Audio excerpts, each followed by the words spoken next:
Welcome, everyone, to this webinar around reimagining student mobility with Formative. We're here to talk about absenteeism, chronic absenteeism, and practical strategies to understand how to move past them. In fact, if you did not know, percentages show about 28% of students nationwide are chronically absent. That's 10% or more absent each year. So that's a huge problem. And we truly believe that transportation can help reflect a way to get through and past some of that chronic absenteeism. So we are here at Formative. Our whole mission is to create access for students to create the learning environments and opportunities that they want. And we do that through modalities with school systems and technology with transportation. And this is a great opportunity to do that with Formative. So here we're friends at Formative. If you want to talk to us after this, we have plenty of opportunities to engage. But here today, we're talking about chronic absenteeism and making sure we get past it. So really quickly around Formative, we provide tech-enabled transportation management as well as consultative services. We work with districts and schools across the country, including schools in Indianapolis, Minneapolis, Phoenix, as well as Prince George's County and Prince Williams County and others. So we're doing this work all across the country. We're taking all of those insights and research and really pouring it into the work that we do for all of the districts that we serve each and every day across this country.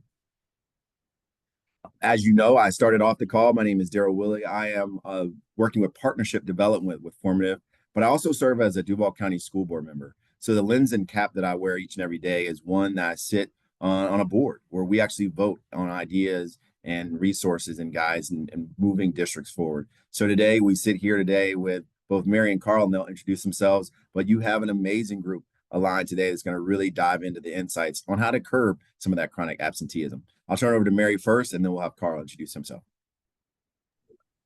Hi, good afternoon, everyone. My name is Mary. I lead client services for Formative. So that's all of our advisory and consulting work with large districts and state agencies across the country.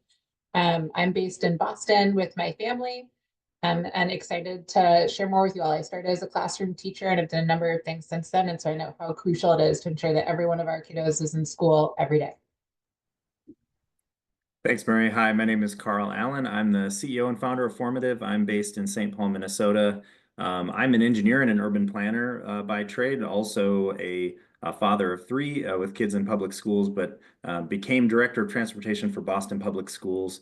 And that was one of my most important kind of practical experiences that I bring to this work, and started Formative about 8 years ago. Excited to get into the conversation today. So you've met the team. Now it's time to dive right into the work. So let's talk really quick, and I'll turn it over to the team about the connection to attendance. You got it. So, why examine student transportation when we're talking about chronic absenteeism? Well, it's one of the top reasons that, school administrators, superintendents, families, and students list as, a barrier to consistent attendance is how students are going to get to school regularly. It's also important to think about transportation in terms of access to opportunities that happen inside and outside the school building, and how can we ensure that students have a reliable way to get to those opportunities. And another reason is just oftentimes the solutions that can be brought to bear for these transportation related issues can be cost neutral or even cost savings if they're designed effectively. So we're excited to share those, these low or no cost solutions to changing your student transportation services to improve regular student attendance. Here, we just wanted to share a little bit of context about how we think about the current transportation moment.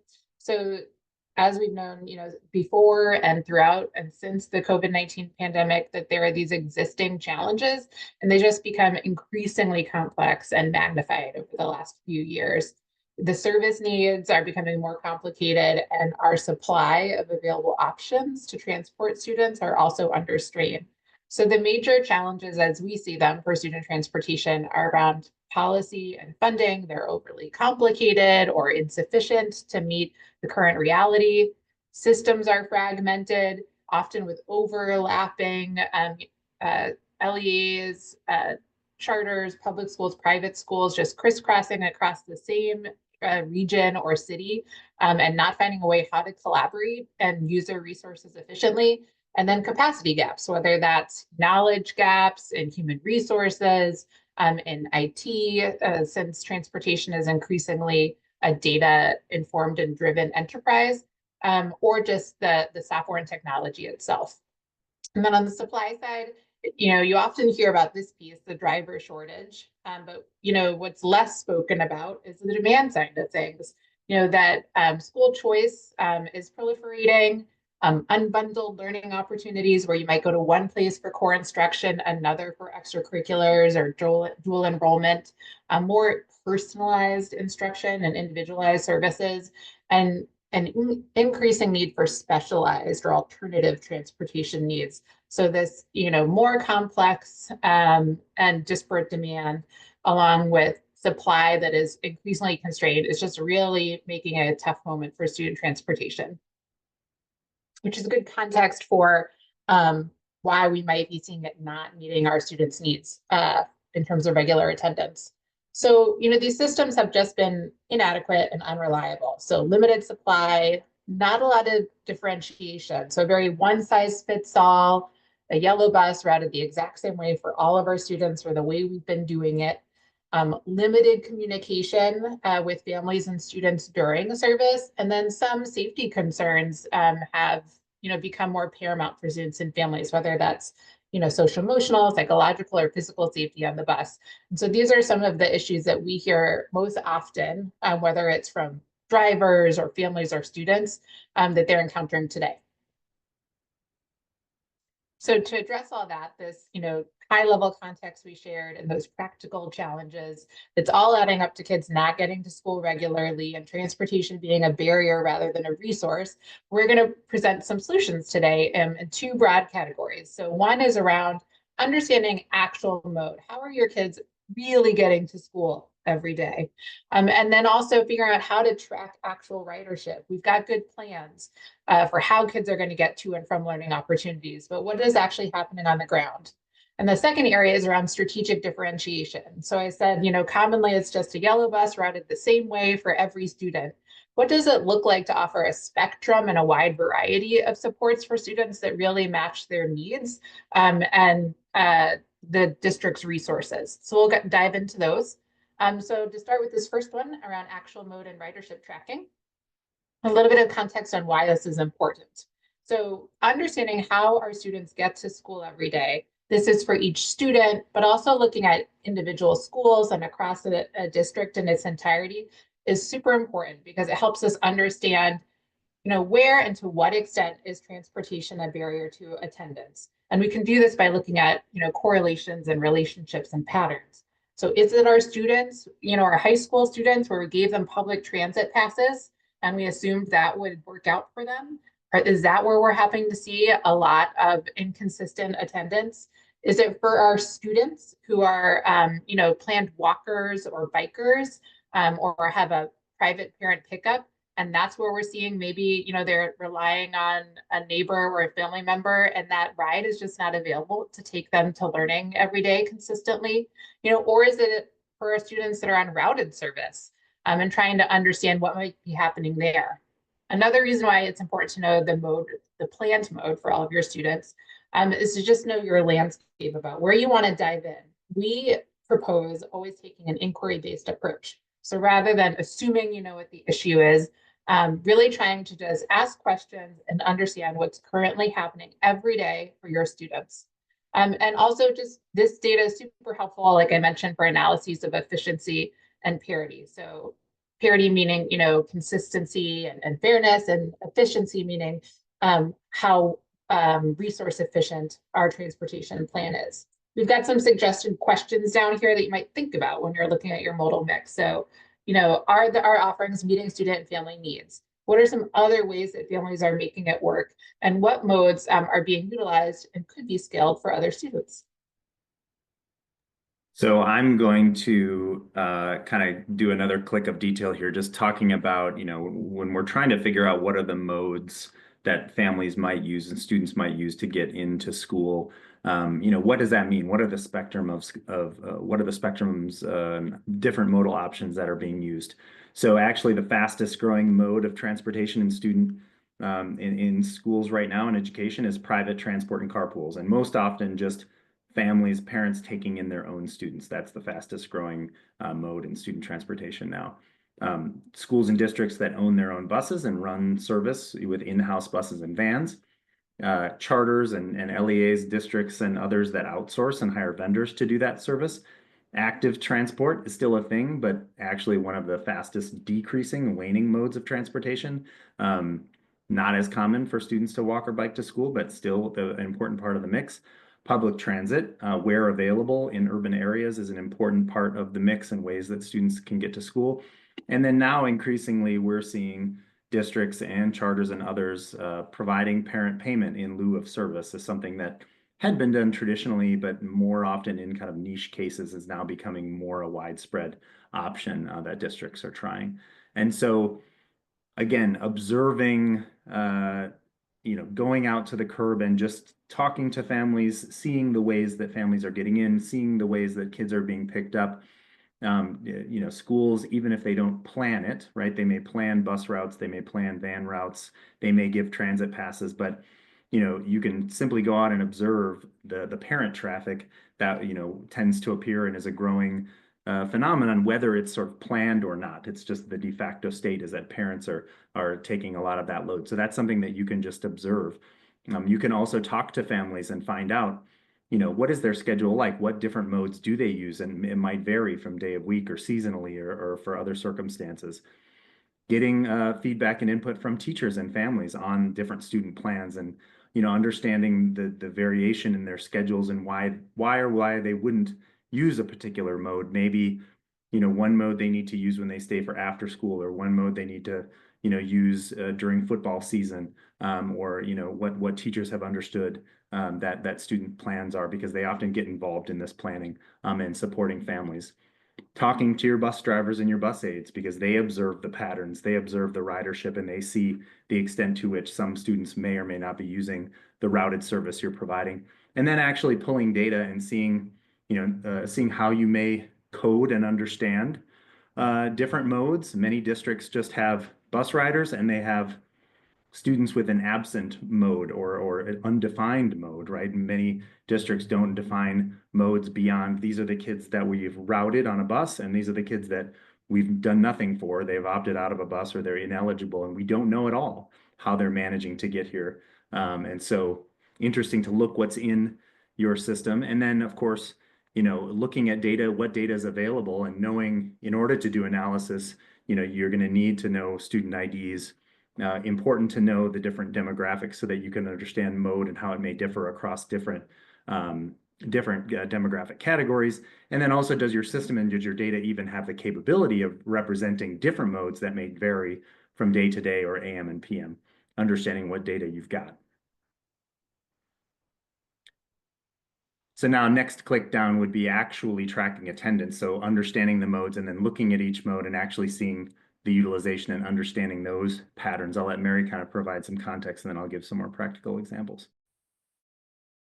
Sure. Yeah. So basically, this is just around concretely seeing what's the difference between my plan every day and what's actually happening. And the reason this is crucial is it gives you a sense about how well does my plan meet my family's and students' needs. I think that I'm going to have all these kids riding the bus every day, but I actually have, far fewer in targeted areas, or I might have, some overages that I hadn't planned for. These students that I assumed would be riding the bus are actually taking, their parents are driving them to school, or they're carpooling or taking the public transit. The other reason this is helpful is it can help districts optimize their service. So it can help you identify some underutilized or completely unutilized dead stops that you could eliminate to both shorten trip duration, so students aren't on the bus as long, make the path more straightforward, easier for your drivers to navigate, and then potentially, if that's at scale, to consolidate trips and routes so that you need fewer drivers or vehicles on the road every day. This can also, by tightening up where service is not being utilized, where it's not needed, it can also help districts expand service or provide more accommodating service in some areas, which is really crucial when you think about addressing chronic absenteeism. So for instance, if I tighten up, eliminate some dead stops, I might be able to actually get a little bit closer in some neighborhoods where it's been difficult for students to navigate to their stops. Or I might be able to add a late bus in the afternoons, or a circulator service or expand service in a given neighborhood. It's all about sort of adjusting based on needs and demands and providing the just right level of service. And it just helps you connect those dots to chronic absenteeism. So we've got some suggestions at the bottom of the slide here around, asking your team as you look at these data, do we have an accurate understanding of our family and students' needs? And how well are we meeting them based on what we're seeing with actual ridership? And then which students are not consistently getting to school, or where they need to be after school, and looking at that alongside your actual ridership. So again, like, oh gosh, I'm noticing that it's, these students that are assigned, that aren't riding the bus, that have high rates of chronic absenteeism. And let me try and notice in patterns either by school or neighborhood, or how we've designed their stops. Is it an express stop, a community stop, or just sort of like a regular corner stop? Those can be important questions for inquiry.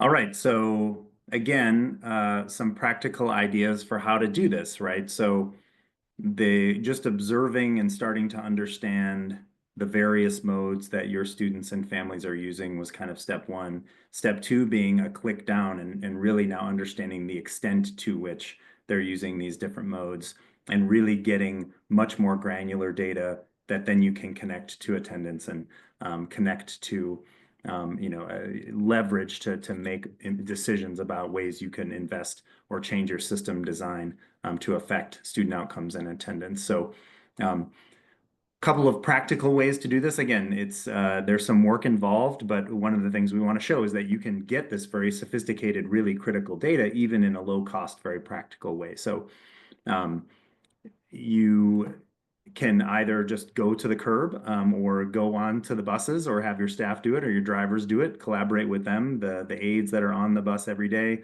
the drivers that have the student lists on their route copies, and then just kind of looking for trends that way. So, coming up with hypotheses before you really dig in, looking, do we see patterns by day of week? Do drivers and aides recognize that there are certain times or certain places where they don't have ridership or where they have more ridership or not. And even just spot checking is sufficient. You don't have to be exhaustive every single day. So doing some sampling, going out and counting, on different days of the week, or do a blitz, for a week and do that once a month or once a quarter is enough to get a good sample and a sense. It doesn't have to be exhaustive. It'll be very, very instructive just to start gathering that data so you can start seeing different patterns. Using the team that may be out on the curb loading buses, or the team that may be out on the curb greeting parents or checking parents in as they're dropping students off.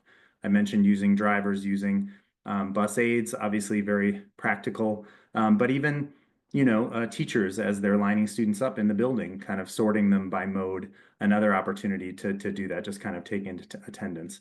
Then gathering it in a consistent way, looking at data over time, and then connecting it to the attendance data that you have, and looking at, starting to explore ways that and hypothesizing as to what might better address some of the gaps and the barriers that you're seeing specifically for those students that are chronically absent, and might there be interventions or other ways you could support those students in their journey to and from school every day, and those families, in order to help improve their attendance. So just understanding, again, maybe it's just certain days of the week that the parents' work schedule is misaligned with the school day, and so they just are unable to bring them in, and so maybe there's some targeted support you could offer for that family. So that, again, allows you, having that information allows you to make, could be low cost, it could be more intensive, but it's strategic and targeted interventions in order to affect the students that need it most and affect the chronic absenteeism problem. So here's a couple of examples. Again, few hypothetical schools and some different approaches. School A conducts a monthly ridership audit, student by student, stop by stop. So the drivers on their route sheets, calling off the students as they're getting on and off, marking them there, or present or absent, the staff that are loading the bus, looking at a roster, marking the kids as they get on the bus. Very practical, very low cost, maybe cumbersome to kind of process and consume that data and aggregate it, but a commonplace technique that is perfectly good. School B might conduct periodic ridership audits, still kind of the same methodology, but drivers recording attendance on paper and then actually using a more controlled form and then using some technology and text recognition software in order to actually systematically process that ridership data. And so being able to process more, aggregate more, and generate more insights without a lot of person hours in order to consume and understand that data. So that's another kind of practical example that, you know, leverages what people know, the paper, but also leverages some new technology to help get better insights and be more efficient with the processing. School C, using a tech platform, these are becoming more commonplace where students are tapping onto the bus, right? Using an RFID, a fob or a card or some other such method with proximity-based attention where they don't even have to tap it. It's just reading their backpacks as they're entering the bus. There's a lot of interest around these solutions, and they're more expensive, but they're certainly a more high-tech way. It's not data on paper, it's data right into a system that can then be post-processed and consumed. But no matter what, you know, in order to kind of get the benefit of this and get these insights, you've got to conduct some analysis then to identify those non-riders to inform routing decisions, and then match that ultimately to attendance data to guide the follow-up with your parents. So the goal is you're capturing data, whether, you know, the methods that you use are not as important. Some are better than others, more or less costly than others, but the point is to try to get a good representative sample of what's actually happening so you can use it to both be more efficient and to affect this chronic absenteeism issue. And then, you know, over time, as you're trying things, you're testing hypotheses. So these are the things we're going to do to try to support our families. Then you can actually continue measuring and see if it's having an effect, and then change course if necessary. Can I Before interrupt? I sort of run us through these different solutions, I want to just pause to answer a question that came in. We have a few, but I want to just ask, can you give a concrete example about how tracking actual ridership has been able to impact chronic absenteeism? And I can give one. So one of our clients, we just recently helped them conduct a ridership audit where, similar to School B, they used our ridership tracking solution where their drivers had paper sheets, but then we processed them with our software. They were able to immediately identify stops they could eliminate, you know, through the report that we instantly generated for them. And we were able to cut quite a few stops and a few routes. But the real benefit for chronic absenteeism is because we cut those stops, we were able to really shorten drive time on over half of their routes. And that meant they could move up their very early stops where they noticed a pattern of low attendance. And so they were shortening rides for all students, but especially those very early morning first pickup stops, they could move those forward 10, 15 minutes as a result of stop consolidation, which is part of their hypotheses. And we'll see how it plays out in terms of helping advance more consistent attendance. So that's the thing you can do. You know, if you're tracking ridership, it's both about understanding where the surface isn't needed, but you make it stronger and better meet the needs of your students who are using it so that they can rely on it to get to and from school. And I'll just breeze through these examples and folks can take a look at them. On the next slide. So here is just a very homegrown spreadsheet where you're tracking a low-tech solution of parent pickup. They've got chess in the afternoon, or they're at Playworks, and then they're taking the late bus home. The next slide shows a more high-tech solution. So you can see a few examples here. One is the tab platform from Formative, and then you can also see those tap cards that are in use, or Pick My Kid. There's a bunch of examples of these around tech-related solutions to tracking mode and dismissal management. And then on the third side is a hybrid approach. So similar to what the Formative's ridership tracking solution, where it feels very low tech for your drivers or your curbside staff, but the processing uses the sophisticated software to get you solutions quickly. So that's ridership and tracking actual mode. Once you've got that, you know what the plan is and how it's actually coming to bear every day. You're ready to start strategically differentiating. So, what's the benefit of this? One is that if you step back and think about what's happening in our classrooms every day, it's already standard practice to personalize instruction, to differentiate for our learners. Because we know that if I just teach every kid the exact same way with the same process and tools, I'm not going to get excellent outcomes for every learner, which is what they deserve and is possible. And so, we're already doing that in our classrooms, but we're not doing that for transportation in most places. It's still a one size fits all approach. So it's time that we make that transition. Personalizing transportation is going to lead to better outcomes, ensuring that it's not a barrier for your students, that it's actually going to help them get to the opportunities that they intend to access. And it involves sort of diversifying your toolkit. So that means what are the modes we're managing and offering, and how are we designing them for different learners or situations? And that includes after school and weekend learning opportunities. Dual enrollment is increasingly common and popular early college enrollment schools. Kids where their athletics or extracurricular activities are a key part of their day and their identity as a learner, and ensuring that we have transportation to help them access those consistently. And as I just named in the previous example, it helps you improve service quality and reliability across the system, which benefits every student when we're using our resources wisely. All right, so again, how do you start to do this? The first core principle is just making sure that you have strong, core, efficient kind of baseline service for your general population, and that's typically buses and then sometimes also vans. So you want to have strong baseline core service for all, and assess the strength of that based on is it on time? Are our vehicles well utilized? Are students riding? And if you're able to, measuring satisfaction of your ridership and your families with the service. So making sure, first order principle is making sure that your core service is strong, and then you are able to, as you're being as efficient as possible with your resources and maximizing in that regard, then you can think about how you can expand flexibilities and potentially offer, different kinds of supports for others.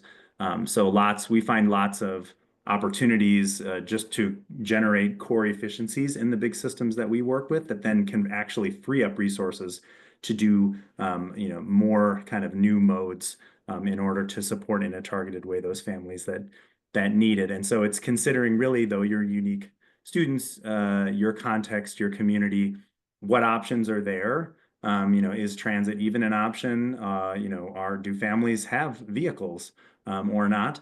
Are there other kinds of rideshare or carpooling options and other things that you see being used that families are leveraging, and how they're making it work that you can kind of leverage and scale?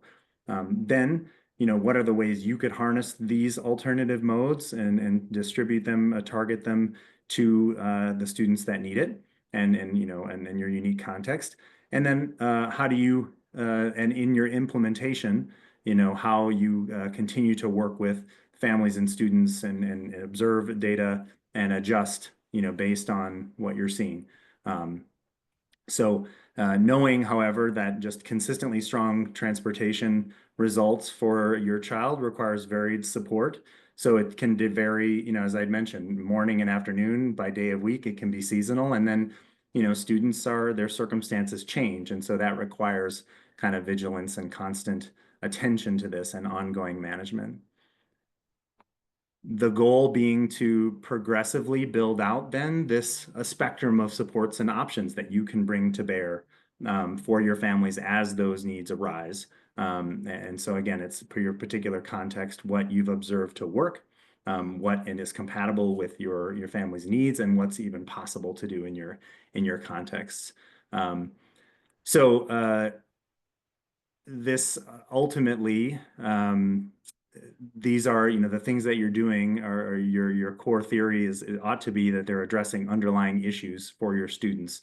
So for example, if you've observed your data shows that students are missing the bus, or after talking to them, you're seeing that it's the wait outside that's that's the pain point. And so that, one specific element of service to add might be just giving them tracking or text notifications, right? So that they don't need to wait outside as long because it's so cold. That's an issue we have in Minnesota. Or if you're observing low ridership and attendance at the beginning of long routes, maybe, better understanding that it's those long routes that are concerned for families, or for those kids, they're not able to stay awake or whatever it may be. And so maybe the ride times is the lever to pull. And so another connection with your students with special needs is looking, understanding the thrust with students with disabilities, that we want them to be educated in the least restrictive environment possible, right? And so transportation should be thought of in that manner as well, wherever we, can have students with disabilities riding and having the same kind of general population experience, or that general experience with the rest of their peers. That's the best. And also wanting to, them to progress to an environment that's least restrictive, so that they're learning and growing and able to navigate the world. And so part of that then too may be working with IEP teams to give them, the vocabulary and understanding of what kinds of options they can use and how they can support their families better by offering differentiated means of transportation service. So here's a long list of some other ways that you can differentiate service. And so we talked about what potential modes could be: buses, vans, transit, carpools, parent payment, and other options, ways that families can get to and from school. These are, further dimensions, right? Other ways that service might be differentiated, right? So different size vehicles, as I mentioned, maybe different characteristics of drivers, whether it's, maybe some students work better with drivers that are in-house, or that also work as support paraprofessionals within the building. And that's a strategy that I've seen as an example. Mary mentioned late buses, or circulators, different kinds of service designs that might actually meet students' varied needs. Service levels: how far are students being expected to walk to and from bus stops? And, different conceptions of community stops, or stops that are moderately far away, stops that are at a corner, but maybe the nearest corner, or door-to-door service. Of course, there's students with special needs that may have additional accommodations required, like hand-to-hand, or a bus aid. But then again, other ways that you can differentiate to make a service more accommodating for them without necessarily, maybe they wouldn't need an aid necessarily, or maybe they don't need necessarily door-to-door transportation. So just thinking about it as a spectrum. So other examples here, communication is another interesting one. Just again, ways to enhance the service or target different kinds of features of a service, like text alerts to families that have expressed that, or for a student that, if you text them, waiting outside is the challenge. If you text them with a warning that the vehicle's there, they're more likely to go out and catch the vehicle. So all these different ways are ways that you can differentiate service. And so we hope this might be a menu of things that you can think about, again, as you're understanding unique contexts and opportunities in your communities. Ultimately, again, all these are meant to be practical strategies that we hope you can use to affect chronic absenteeism. And we know there's some great nuggets in there, ways to think about just general efficiency, and ways to do transportation better as well. So we hope this is a great resource, a great conversation, and we're happy to take some more questions at this time. I Do we see see any you in the in chat, there, Daryl? Carl. Yeah. Yeah. So the next one is asking about, interested to hear about walking and biking, trending down, and it's leading to this. And broadly, there hasn't often been the same sense of responsibility or accountability for thinking on the district or school side for bikers and walkers as there has been for routed students. And so part of that shift, by just understanding the mode for all your students, can be realizing the number of students that are walking and biking and how you can ensure that their journey is safe, investing in oftentimes low cost solutions to improve the safety of walking and biking. So signage can be really helpful. Folding signs at busy crosswalks, ensuring that there are crosswalks, and then more expensive investments like crossing guards, or speed bumps, speed humps, having better lighting on busy roads. Those things can be crucial as well, but it all starts with understanding, what the demand is and what which students are currently using those modes, so that you can ensure that they can travel safely. There's a bunch more in the chat if A Carl. lot more. Yeah. Let me ask this one. This one came up actually a trend around this question. We find the students using transit are often more likely to be absent due to long rides or transfers. How have you helped districts address this, the long rides and transfers? Yeah, that's an interesting one. I can speak to it. So we've actually done quite a bit of analysis around transit, and in particular, districts that we're exploring or maybe already, give a lot of transit passes to large portions of their student body, just to kind of see what the individual student experiences are on transit. And so with that analysis, understanding the, how feasible, how practical a transit journey is in most cities. It stands to reason that it depends a lot on where the students are going to school, what the schedules of those schools are, the particular frequency of the routes they might be close to. And so depending on those factors, some students may have really great rides on public transit, and others may just have manifestly terrible rides on public transit that effectively put up new barriers for them getting to school. And so, transfers can be really onerous, cumbersome, invite new kinds of risks and variability into the schedule. So one of the things that we've advised districts on strategically is to look where transit works great. There may be more opportunities to expand the number of students that use transit, because their transit journeys might actually be better than a yellow bus. And then it has the extra benefit of, they can use it on the weekends, and they can use it to stay after school and get a ride home. So it's a great option for them. Whereas in places where there's just not transit accessibility to a particular school, that's where districts could target their late bus resources or yellow bus resources, and even provide transit-like service to those areas. So there's kind of equitable service levels across the system, but just addressing those discrepancies across a transit network and recognizing that every kid's journey is equal can kind of give everyone at least equitable access to transit as a baseline, right? And then you can sort of see, by looking at ridership and attendance and so on, then to what extent are, for some students it still may not work and you may need to do more. Just to build on that, Carl, on this notion of alternative modes like transit, we often in our work with districts help them think about all the assets and modes they could leverage. So where transit makes sense, where parent payment could be a helpful offering, or alternative vehicles rather than full-size buses with a CDL driver. And then if those are really thoughtfully designed, you can actually give families a choice, which also ensures that what they're leveraging is going to meet their needs. So you can have a choice between a transit pass or routed service at a hub stop. Or you can have a choice if you live far away from routed service or parent payment.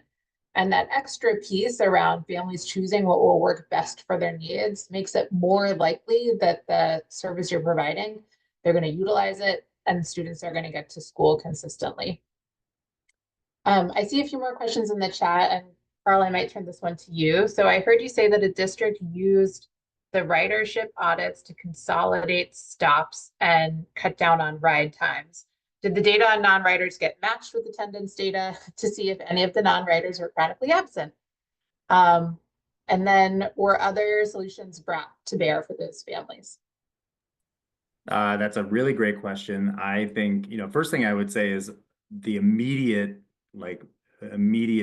most critical work that we took on after, doing the exhaustive ridership survey, which was something that hadn't been done in Houston, was to, help to use that information to, make the routes, make that core service more efficient, help them have daily coverage across the system, have enough drivers to go around. And so that was kind of the primary original impetus for doing that work. That said, and that's been ongoing work, now they have this rich data, and they will continue to gather this rich data by doing these ridership surveys on an ongoing basis of, where students are riding and who's not riding.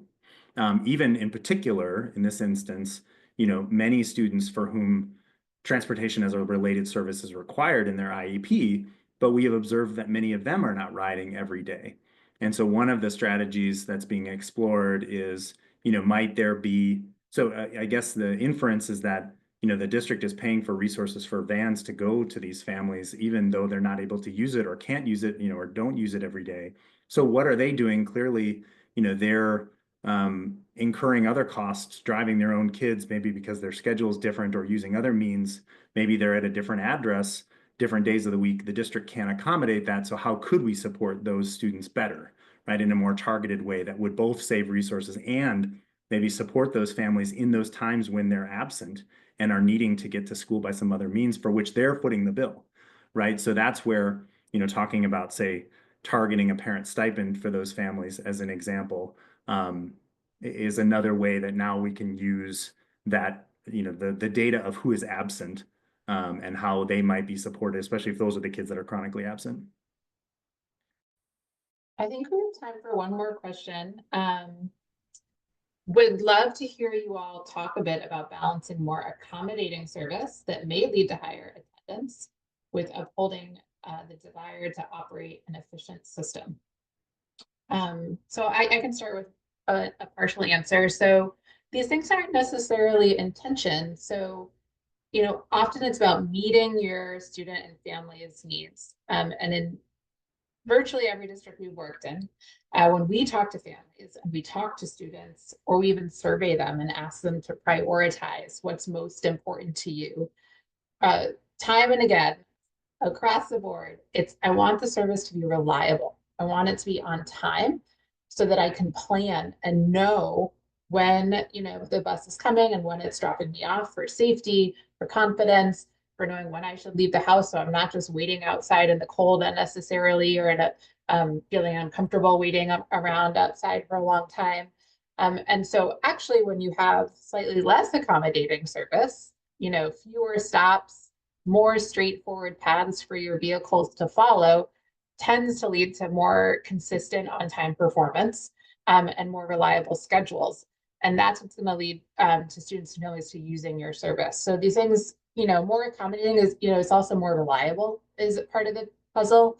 And then we also just encourage, part of inquiry is certainly looking at quantitative data, but you have to talk to your students and families, whether it's focus groups or surveys, at the curb, to find out what their experience is, rather than guessing about what the need is. So in the slide deck, one of the examples Carl went through is, the reason this student hasn't been, getting to the bus was really about not knowing where the vehicle is and when they should leave their house. And so a very low cost solution that could be universally provided to all riders, around just tracking and ETAs for the vehicle, is going to solve that. You don't need to give them curb to curb service for them to ride the bus. They just need to be able to know when they should leave their home, in order to go out there and meet the vehicle. And so it's really important to just, in particular in these cases where there's a student that has been chronically absent, just trying to find out the root causes, for not just that transportation is the barrier, but what about it needs to change.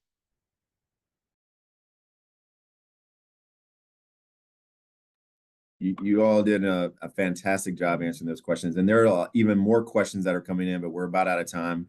But I did want to, if there's any wrap up or sort of final statements that you all wanted to make as we finish wrapping up. Once again, this is our webinar on chronic absenteeism and how transportation can affect that either in the positive or negative way. Some great solutions offered by Carl and Mary with some great examples. So if you're just now joining, go back and re-look at the rest of this webinar. But any final thoughts or statements from you, Carl and Mary? I would add that we'll post the webinar on our Student Mobility Hub, so that folks can see it and watch it and catch up on what was shared today. And that we, as a resource to districts, are happy to scope out and think about how they might pursue some of these practical strategies. And as Mary indicated in the beginning, we really firmly believe that There's so many opportunities here to find low-cost solutions, and coupled with complementary kind of core efficiency measures that end up improving service and can actually be a net savings, right? While also giving districts the tools and the ability to target more strategically those families that are experiencing chronic absenteeism and move the needle. So we're really hopeful that some of this stuff really works. Mary, anything to add there? All right. So we thank you once again. And as we all know, this work is ever evolving. So as the year moves on, there's going to be additional moves and changes, and we want to be here for you. So we'll be back with additional webinars to speak to all of those issues. But once again, thanks for joining us, and have a wonderful rest of your day.